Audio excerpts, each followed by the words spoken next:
میرے نبی نے فرمایا تیرا باپ تیری جنت کا سب سے بڑا دروازہ ہے، اگر تو نے باپ کو ناراض کر کے موت پائی تو تیرے لیے جنت کا دروازہ کھل نہ سکے گا، یہ باپ کا مقام ہے۔ پھر آپ نے 11 شادیاں کی، کیوں کی؟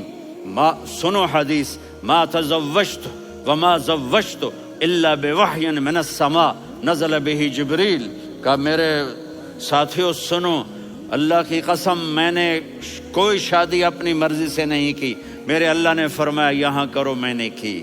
میں نے اپنی بیٹی وہاں دی جہاں میرے اللہ نے فرمایا۔ تو اتنی شادیاں کیوں کی ہیں؟ ہمیں گھر کی زندگی سمجھانے کے لیے۔ میری بات غور سے سنو، دنیا کا سب سے بڑا رشتہ خاوند اور بیوی ہے، سب سے مقدس رشتہ ماں باپ ہے، لیکن سب سے بڑا رشتہ خاوند اور بیوی ہے۔ جب یہ ٹوٹ جاتا ہے تو پوری نسل برباد ہو جاتی ہے۔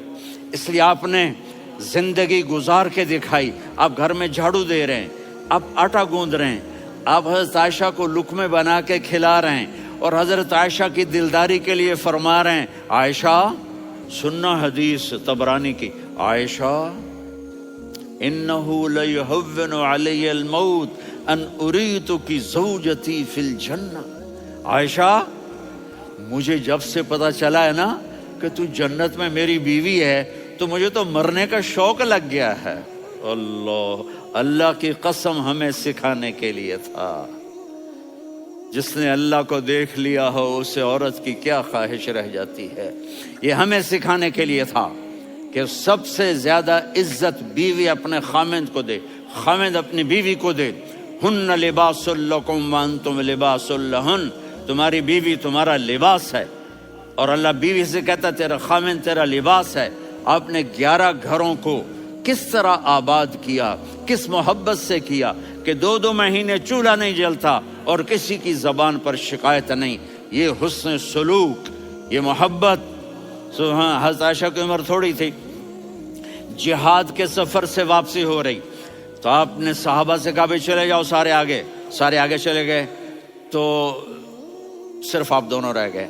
تو آپ نے کہا عائشہ دوڑ لگائیں، سبحان اللہ۔ حضرت اما عائشہ نے نہیں کہا، میرے نے کہا عائشہ دوڑ لگائیں، میں کہا جی لگائیں۔ تو کہنے لگے ہم نے دوڑ لگائی، تو کہنے لگے میں آگے نکل گئی، آپ پیچھے رہ گئے۔ چند سال گزرے تو پھر ہم جہاد کے سفر سے آ رہے تھے، تو آپ نے کہا صحابہ سے جاؤ بھی چلے جاؤ آگے آگے آگے آگے، وہ غائب ہو گئے۔ پھر آپ نے کہا عائشہ دوڑ لگائیں، تو میں نے کہا جی لگائیں۔ کون دنوں ذرا میں موٹی ہو گئی تھی، تو جب دوڑ لگی تو میرے نبی آگے نکل گئے، میں پیچھے رہ گئی۔ تو ہم نے کہا ہاذہ بتلک، عائشہ تو میں اب برابر ہو گئے، ایک دوڑ تم نے جیتی، ایک دوڑ میں نے جیتی۔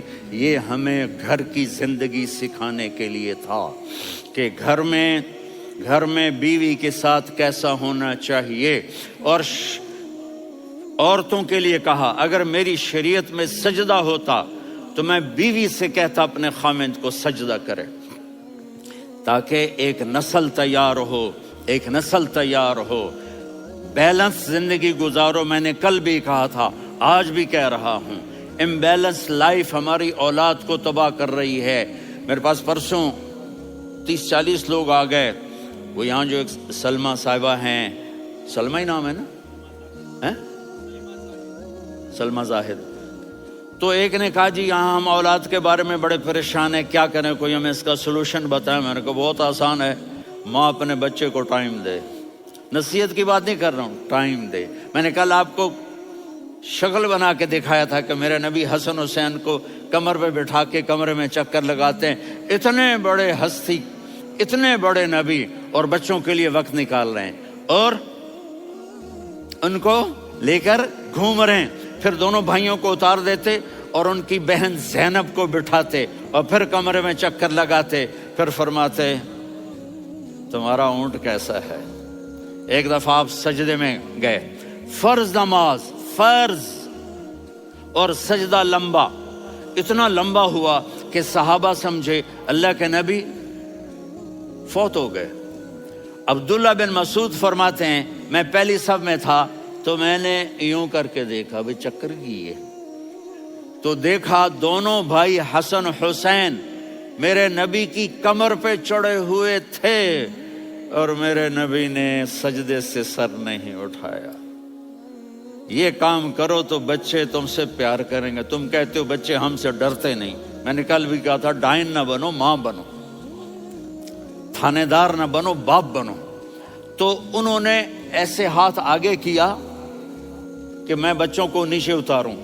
تو مجھے دیکھنا، آپ نے یہاں سے ایسے سجدہ ہوتا ہے نا، تو آپ نے ادھر یا ادھر سے دیکھا کہ ایک ہاتھ آگے آ رہا ہے میرے بچوں کو اتارنے کے لیے، تو آپ نے سجدے میں یوں کیا،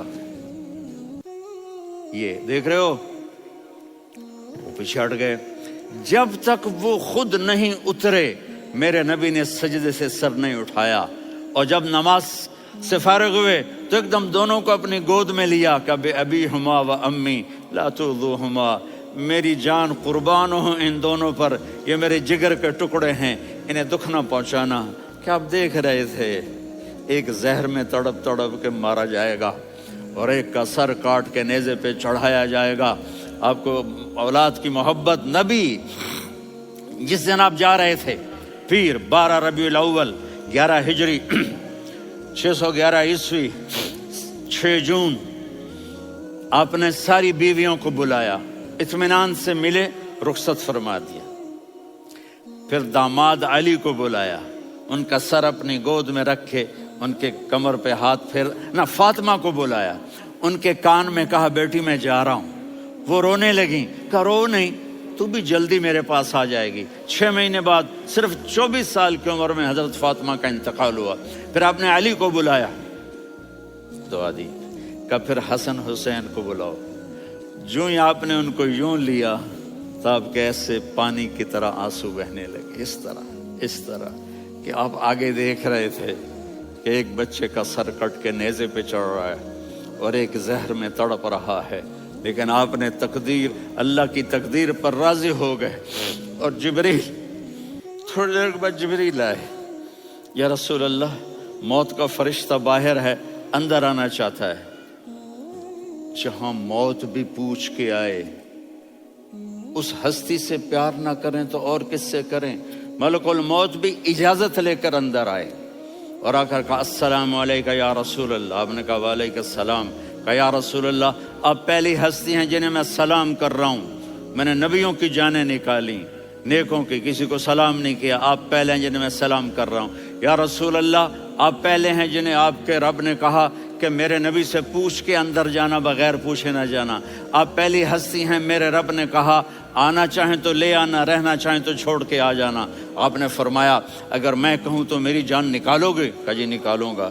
تو آپ نے جبریل کو دیکھا، آدمی یہاں سے سوال کرتا ہے کہ تو کیا کہتا ہے، جاؤں یا ٹھہروں؟ تو جبریل کہنے لگے یا رسول اللہ، اللہ آپ کی ملاقات کے شوق میں ہے۔ اوپر سارے سٹیج سج گئے ہیں آپ کے ویلکم کہنے کے لیے، آج 7 آسمان کے فرشتے اکٹھے۔ سنو اب میری آخری بات ہے۔ آپ نے کہا دیکھو حسن حسین کے لیے ہاتھ نہیں اٹھائے، دیکھ رہے تھے تڑپتا ہوا زہر میں اور کٹتا ہوا سر، ان کے لیے ہاتھ نہیں اٹھائے۔ آپ نے جبریل سے کہا جاؤ اللہ سے پوچھ کے آؤ میرے بعد میری امت کے ساتھ کیا کرے گا۔ یہ جو ہم بیٹھے ہوئے ہیں گناہوں کے داغ اپنے سینے پر لے کر، چہرے پر لے کر، کہا جاؤ پوچھ کے آؤ میری امت کے ساتھ کیا کرے۔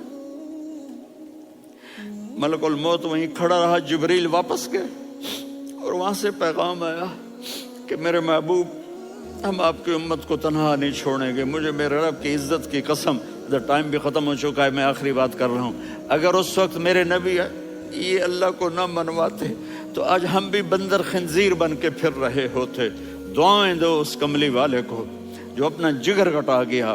ایک رات آپ بھوک سے لیٹے ہوئے ایسے، کبھی یوں ہوتے ہیں کبھی یوں ہوتے ہیں، کرو حضرت عائشہ کے گھر کی باری، کبھی ایسے ہوتے ہیں کبھی ایسے ہوتے ہیں۔ پھر ایک دم آپ آگے ہوئے اور وہ جو چارپائی کی لکڑی ہوتی اس پر اپنے پیٹ کو یوں رکھا اور ایسے جھک گئے، یوں جھک گئے۔ حضرت عائشہ بے قرار ہو کے کھڑی ہو بیٹھ گئے، یا رسول اللہ یہ آپ کیا کر رہے ہیں؟ یہ کیا کر رہے ہیں؟ کیا کر رہے تھے؟ معدے کو کٹھا کر رہے تھے، بھوک کی شدت۔ فرمایا عائشہ بھوک بڑی لگی، عائشہ بھوک بڑی لگی۔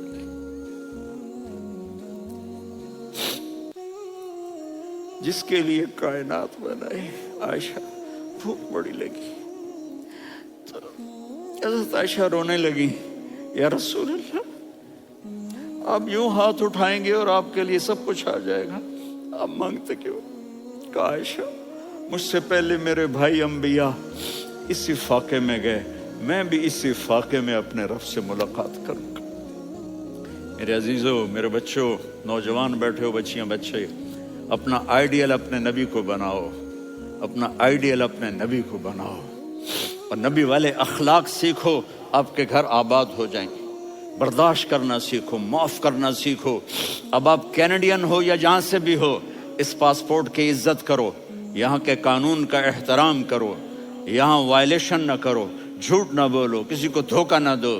یہاں کی لڑکیوں سے اس لیے شادی نہ کرو کہ میرے پیپر بن جائیں، قیامت کے دن کالے منہ کے ساتھ اٹھائے جاؤ گے۔